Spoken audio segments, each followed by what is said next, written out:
Olá, bom dia. Hoje, 28 de janeiro de 2023, e nós estamos aqui para mais um exercício do livro de Provérbios. E hoje nós vamos ler o capítulo 25, os versículos 2 e 3. Vamos lá? A glória de Deus é encobrir as coisas, mas a glória dos reis é esquadrinhá-las. Olha que declaração bastante inusitada, curiosa, para dizer pouco, do rei Salomão, de que Deus gosta de esconder as coisas, Deus gosta de encobrir os seus segredos, os seus mistérios, o seu poder, como se Deus tivesse prazer de manter as pessoas ignorantes com respeito ao seu próprio ser e à sua natureza. Mas a alegria dos reis é de esquadrinhar todo o ser de Deus e suas ações misteriosas, os seus segredos. Bom, vamos pensar um pouquinho sobre isso aqui? Em teologia nós temos dois termos bastante curiosos que tratam dessas ações misteriosas de Deus e que podem trazer grande luz, grande entendimento para aqueles que querem investigar e querem conhecer melhor a Deus. Bom, o primeiro termo é o termo imanência. Imanência em teologia é aquela área do conhecimento teológico em que Deus ele pode ser encontrado ativo em sua criação.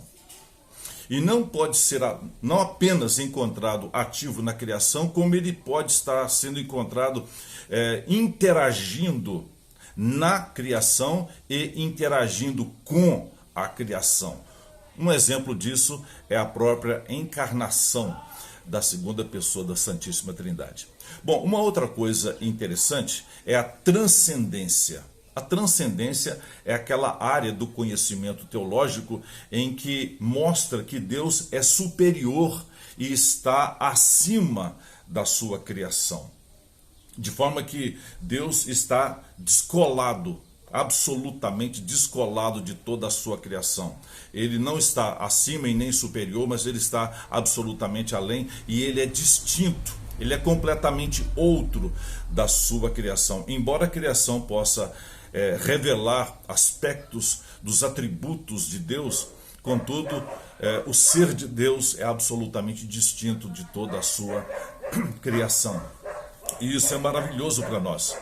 Por exemplo, o Moisés, ao escrever o livro de Deuteronômio, capítulo 29, verso 29, vai dizer o seguinte: as coisas misteriosas, coisas escondidas pertencem a Deus, mas aquelas que foram reveladas pertencem a nós e aos nossos filhos, né?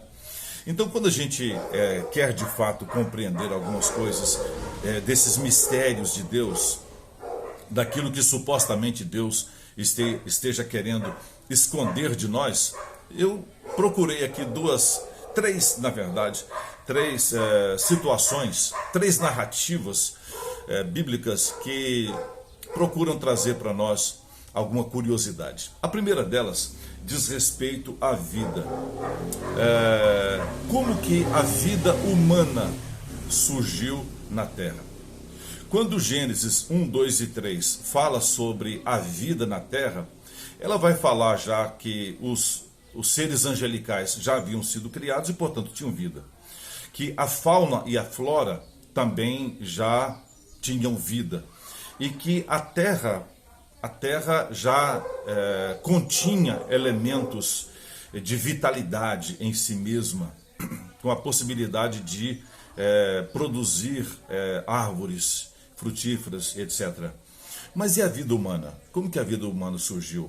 Ela surgiu a partir de encontros de elementos unicelulares e proteínas? Não, a palavra de Deus vai dizer que a vida veio a partir do hálito de Deus. Deus soprou. Deus fez um boneco de barro e soprou, né, ali naquele boneco de barro, onde supostamente seria as narinas, e ele se tornou alma vivente. Então a ciência fica procurando de onde surgiu a vida. Um mistério de Deus. Outra coisa que me chamou a atenção é o fato de que a criação do primeiro dia. O capítulo 1 de Gênesis vai dizer o seguinte: Deus criou a luz, havia trevas por sobre a face do abismo, sobre a face da terra e do abismo, e Deus criou a luz. E depois o texto vai dizer que houve tarde e manhã o primeiro dia. E Deus havia criado todas as leis.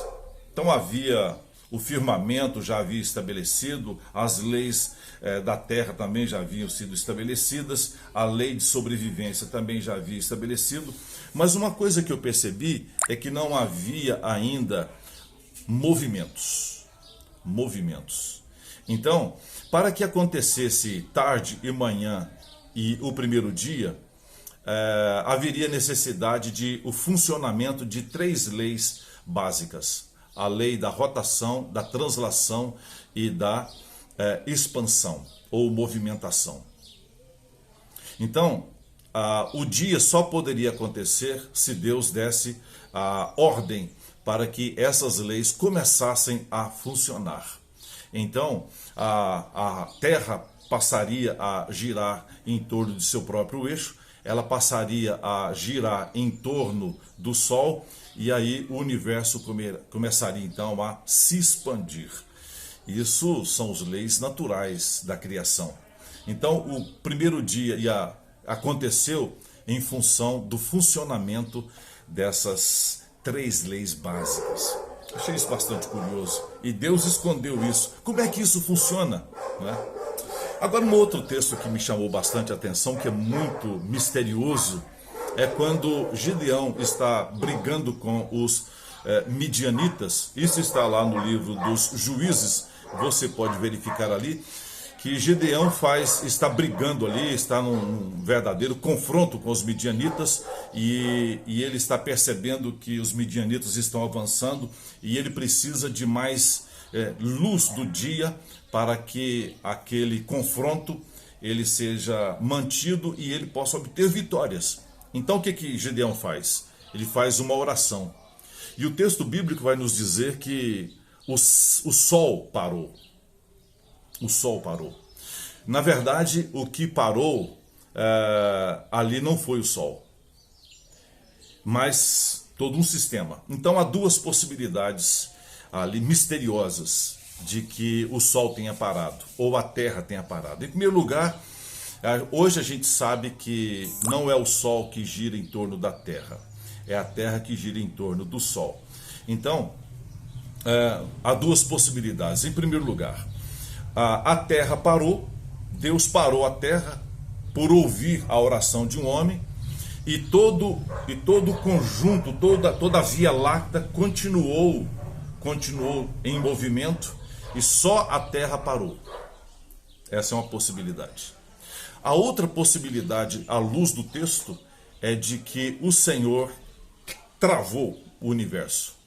O Senhor travou, ele deu uma parada, um stop nas leis de rotação, de translação e de movimentação e de expansão do universo. Então Deus parou aquilo lá. E a grande questão é, Senhor, como que isso aconteceu? Que mistério é esse que o Senhor tem o poder para parar todo o universo? É uma coisa linda e maravilhosa. Agora veja o seguinte, quando a gente pensa sobre isso, o maior segredo da divindade estava por ser revelado. Deus teria o maior prazer de revelar o seu maior segredo para o ser humano, para mim e para você. O Salomão, ele achava que Deus tinha prazer em esconder dos homens os segredos do Senhor. E que isso traria realmente para Deus alguma coisa maravilhosa.